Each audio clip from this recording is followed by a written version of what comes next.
بعد الهزيمة على ملعبها، هل تستطيع بنفيكا تحقيق المستحيل في مدريد وخطف التأهل أمام الميرينغي؟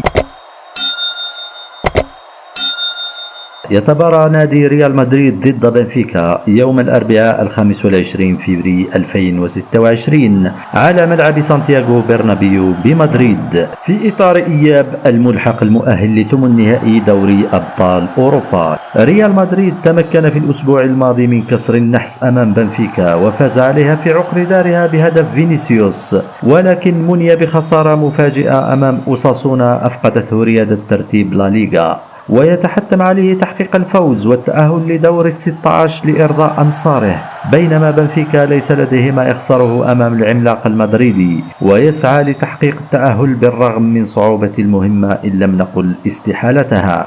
وحسب المعطيات الحالية أتوقع أن يسحق الريال بنفيكا برباعي على الأقل ويحسم التأهل. وتنطلق المباراة على الساعة 9 بتوقيت الجزائر وتونس والمغرب، والساعة 10 بتوقيت مصر والسودان، والساعة 11 بتوقيت السعودية والعراق، وتنقل مباشرة على قناة بي إن سبورتس 1.